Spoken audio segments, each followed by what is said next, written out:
Les fleurs sont des créatrices de foyers au fil des saisons.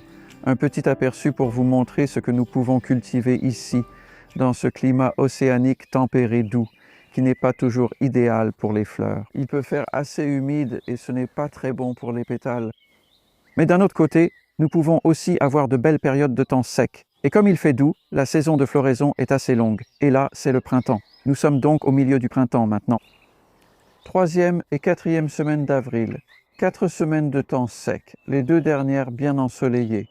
Les fleurs ont donc pleinement éclos. Je vais vous en montrer quelques-unes pour vous donner une idée. Et la plupart de ce qui fleurit en ce moment, eh bien, en fait, tout, ce sont des plantes vivaces ou qui ont passé l'hiver ou des bisannuelles. Par exemple, les giroflées, ce sont des bisannuelles. En fait, je les ai semés l'été dernier. C'est un bon moment pour semer des giroflées, il faut anticiper. C'est pareil pour les œillets de poète, par exemple. Ils seront peut-être en fleurs la prochaine fois qu'on ira voir. Les giroflées des murs sont super car elles fleurissent du début au milieu du printemps. Il existe différentes couleurs à apprécier. Bien qu'on les nomme giroflées des murs car elles poussaient sur les murs, elles poussent aussi très bien en bordure. Celle-ci est une vivace, elle revient chaque année et elle s'appelle Brunera. Et elle a cette couleur bleue incroyable pour la fleur, ainsi qu'un feuillage panaché plutôt joli. Et cette plante fleurit longtemps, mais je la taille donc du milieu à la fin de l'été, je la coupe assez bas, presque au niveau du sol, puis elle repousse et refleurit au printemps suivant, parfois un peu aussi à la fin de l'été. Derrière moi, il y a du romarin, que nous apprécions bien sûr en cuisine en ce moment. Il va bientôt donner de jolies fleurs, bleues. Quelques rosiers poussent ici. Ils sont fiables dans ce climat car ils fleurissent tout l'été, mais pas encore. Nous venons juste de les tailler. Les tailler assez sévèrement à la fin de l'hiver fonctionne bien pour encourager de belles fleurs régulières et des fleurs de bonne taille. Et aussi de jolies fleurs sur les arbres. Certains comme celui-ci est un poirier concorde. Nous pourrions voir quelques fruits lors de notre 3e visite fin été. En ce moment, nous avons une série de gelées tardives en avril. Je remarque que certaines étamines de ces fleurs sont devenues noires. Je ne suis pas sûr d'une récolte garantie, mais on peut profiter des fleurs pour l'instant. Les tulipes ont été magnifiques cette année. Elles ont profité du soleil de ces derniers jours. Avant, en grandissant, le climat était plus frais et elles fleurissaient en mai. Maintenant, c'est plutôt de mi à fin avril. Et puis, il y a quelques iris là-bas.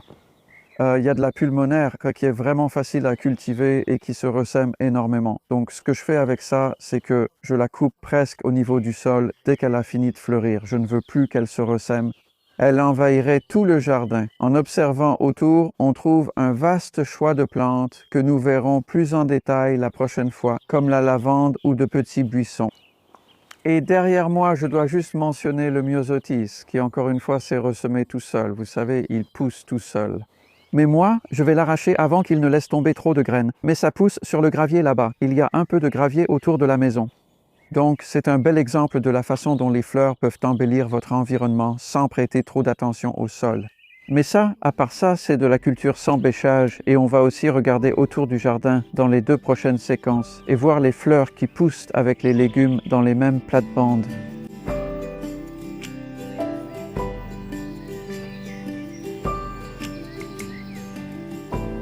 Rebonjour, nous sommes le 23 juin, le plein été. Enfin, pas tout à fait le plein été, mais on y arrive. Mais c'est la période de floraison. Il y a tellement de fleurs à cette époque de l'année. Beaucoup de fleurs vues en avril ont déjà fini de fleurir. Et nous les avons rabattues, comme la Brunera qui est maintenant coupée jusqu'au sol, il y a seulement quelques jours en fait. Et donc on peut juste voir les premières nouvelles pousses apparaître. Donc, avec certaines de ces vivaces, il y a une phase où il n'y a plus rien pendant un moment, puis de nouvelles feuilles apparaissent, comme la pulmonaire là-bas. Il y a un mois, elle avait fini de fleurir et je l'ai coupée avant qu'elle ne se ressème. Restée nue un temps, elle a repoussé avec de superbes feuilles argentées et tachetées. Elle a donc aussi cet intérêt. Le poirier dont j'ai parlé, et j'avais peur que nous n'ayons pas de poires à cause du gel. Certaines fleurs ont survécu, d'autres plus tardives aussi, et nous avons même quelques poires. C'est donc une belle réussite. Et les roses dont j'ai parlé aussi, waouh, elles sont en pleine floraison, tout comme l'œillet de poète, cette belle bisannuelle. Il y en a une d'une couleur particulièrement vive, juste de l'autre côté de ces roses ici. Probablement la vedette du moment, cependant, c'est la Nepeta, qui est l'une des plantes les plus faciles à cultiver, presque la plus facile, parce qu'elle repart chaque année depuis les racines. Et quand je suis arrivé ici il y a 8 ans, 9 ans, c'était déjà là, et je ne le savais pas parce que c'était l'hiver. Et donc il y avait ça, ce sol était nu. Et puis soudain, en avril et en mai, toutes les feuilles sont apparues. Et en juin, ça fleurissait comme ça. Et c'est une des plantes préférées des abeilles, donc c'est vraiment une plante agréable à avoir autour de soi. Elle peut devenir grande, tu sais. Cette touffe de catère s'est lentement étendue et une bonne façon de s'en occuper à la fin de l'été est de... Je passe une tondeuse au réglage le plus haut, ce qui taille vite et facilement. Parfait pour le compost. Elle repousse ensuite, on met du compost en hiver. Pour beaucoup de vivaces, tu peux faire pareil. Taille-les et tu auras des floraisons à différents moments l'année suivante. Celle-ci est plutôt une plante arbustive et c'est Salvia gemensis. Elle est là depuis environ 5 ans et encore une fois, je la taille sévèrement à un moment donné, à la fin de l'hiver, après les plus fortes gelées.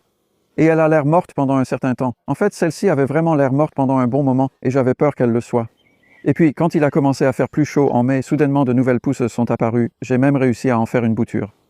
Et maintenant, nous avons ces jolies fleurs qui durent une bonne partie de l'été en fait, et elles ont juste cette couleur magnifique. Elles sont comestibles et ont un goût et une odeur rappelant l'ananas. Et puis, dans la nouvelle zone, nous avons une sélection différente, dont des plantes qui se ressèment seules. Jusqu'ici, nous parlions surtout de vivaces, mais le semis spontané est aussi un bon moyen d'avoir des fleurs, comme les roses d'Inde. Sous les 2 pruniers, ils se ressèment beaucoup. Une bonne façon de gérer cela est de tous les sarcler. Cela demande un peu de volonté, mais essayez de tous les enlever. Et il y en a toujours quelques-uns qui survivent, et c'est tout ce dont vous avez besoin. Vous n'en voulez pas trop. Si vous en laissez trop pousser, vous aurez une masse de feuilles et peu de fleurs, plutôt que, vous savez, l'inverse. Ce qui se passe là-bas maintenant, c'est qu'il y a quelques, mais vraiment de très belles fleurs, et il y a aussi quelques fraises qui poussent. Un joli petit bonus entre les deux, ce sont des fraises remontantes. Et au-delà d'eux, j'ai des digitales semées toutes seules qui ont l'air assez quelconques pendant un bon moment, donc elles fleurissent maintenant. Elles sont vraiment magnifiques en ce moment. La digitale laisse tomber beaucoup de graines. J'essaie d'enlever la plupart des têtes de fleurs avant qu'elles ne les dispersent, car elles peuvent devenir une mauvaise herbe envahissante. Je sélectionne simplement quelques-unes pour survivre à l'hiver et fleurir au printemps, puis il y en a davantage après. Une belle vivace, la Chilée, qui est ici depuis 6 ans. Et encore une fois, rabattez-la fortement vers le puits, en fait à n'importe quel moment de l'hiver. Et toute cette croissance que vous voyez là, avec les fleurs en ce moment, en allant vers juillet, ce sont de nouvelles pousses. La vedette du spectacle, dans le coin le plus éloigné, c'est l'Eschscholzia, le pavot de Californie, qui pousse ici comme une mauvaise herbe. Ce sera probablement pareil pour vous. Si elle pousse une fois et que vous obtenez de belles fleurs, elle se ressèmera toute seule. Je la traite comme les soucis, passant là-haut plusieurs fois, très persistante. Seuls les plus robustes survivent. Et vous obtenez de jolies touffes de ces fleurs ici et là, et aussi quelques-unes de couleurs différentes. J'ai même vu un sachet de graines une fois qui était rose et rouge. Et elles ont gardé leur couleur d'origine, et même en se ressemant toutes seules, elles gardent la même couleur. Donc elles sont disséminées parmi les autres. Et celles-là, on les a taillées dans environ 3 semaines, en fait. Quand elles terminent leur première floraison, taillez-les, mais pas jusqu'au sol. Laissez assez de tiges pour voir les pousses et elles repousseront. Et si dans ces climats où les journées atteignent parfois 25 degrés, soit plus de 70 Fahrenheit, vous pouvez obtenir une nouvelle floraison en septembre, ce qui est très appréciable parce qu'en septembre, contrairement à juin par exemple ou même août, il n'y a pas autant de fleurs. Et nous verrons cela dans la dernière partie de la vidéo. Nous irons aussi un peu dans le potager pour regarder les fleurs qui poussent parmi les légumes. Nous pensions que nous aurions pu le faire maintenant, mais en fait, en partie parce que le printemps a été assez froid là-bas. Il n'y en a pas beaucoup en fleurs actuellement, mais vous les verrez bientôt éclore, notamment de jolies fleurs comme des soucis et des zinnias. J'espère d'ici fin août.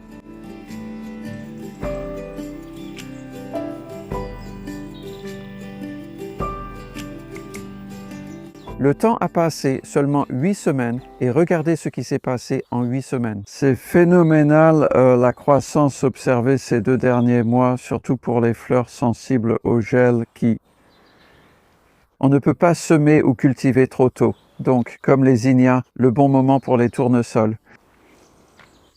La plupart de ce que vous voyez ici, en fait, ce sont des plantes sensibles au gel. Donc, on ne les installe pas au jardin avant notre dernière date de gel, qui est la mi-mai.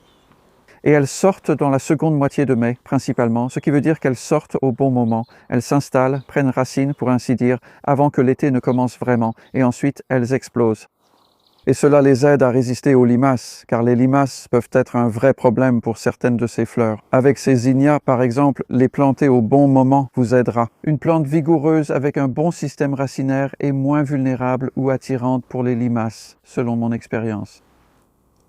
Certaines plantes, comme les zinnias, nécessitent encore du soutien, sinon elles se détachent de la tige principale et les branches tombent au sol. Les tournesols Gonson, de même, ce tournesol orange fantastique qui produit plusieurs tiges à partir d'une seule graine.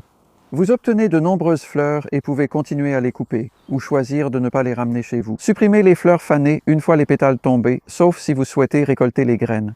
En retirant les fleurs mortes, la floraison durera plus longtemps. Derrière, il y a un petit tournesol jaune. Fantastique encore une fois, une vraie valeur pour leur floraison continue. Elles fleurissent tout l'été. Et bien soutenues, tout comme ces pois de senteur, donc le support est vraiment un élément à prendre en compte. Le gel, le support et leur croissance. Je me suis concentré sur les fleurs issues de graines. Pas mal poussent à partir de bulbes. Et les dahlias, probablement les principaux ici en tout cas. Donc un magnifique dahlia rouge derrière ces tournesols, juste au bord de la serre là-bas. Et celui-là, je laisse simplement le bulbe en terre, et la plupart des printemps, il ressort début mai, donc ensuite il y a une petite gelée après ça, et tu regardes, toutes les feuilles noircies par le gel sont au sol, et tu te dis « Waouh, ça ne repartira jamais ». Avant même de t'en rendre compte, il a énormément poussé, et ça continue comme ça depuis des années. Et c'est la même histoire pour cette sauge là-bas. C'est une sauge remarquable appelée Patens, remarquable pour sa couleur. Et celle-là, encore une fois, laissée en terre, repousse simplement. Il suffit de la tailler à la fin de l'automne, au début de l'hiver. Et à ce propos, il y a aussi l'agapante, dont nous avons quelques exemplaires dans le jardin. Et elle, dans ce climat où on descend à environ -5, -6 degrés, peut-être 20 Fahrenheit, ce n'est pas assez froid pour tuer les bulbes. Donc je les laisse simplement en terre. Très facile à cultiver, et on obtient cette belle floraison chaque année. Et les dahlias, on peut aussi les cultiver à partir de graines, comme les sauges également. Donc nous avons, eh bien la sauge, en fait celle-là je l'ai achetée, il y en a une très belle là-bas qui s'appelle Love and Wishes que j'ai achetée en pot. Et c'est un exemple de la façon dont vous pouvez remplir votre jardin de manière plus coûteuse si vous le souhaitez. Je veux dire, celle-ci ne coûte pas cher tant que vous avez les installations pour semer et faire pousser. Et puis il y a l'autosemie. Donc, les fleurs que j'aime particulièrement sont celles qui ne se ressèment pas trop, simplement parce qu'elles peuvent envahir tout le jardin. Et les soucis, par exemple, les soucis nains sont plutôt bons pour ça, tout comme le lin et les linaires, de magnifiques petites fleurs rouges juste derrière la serre là-bas.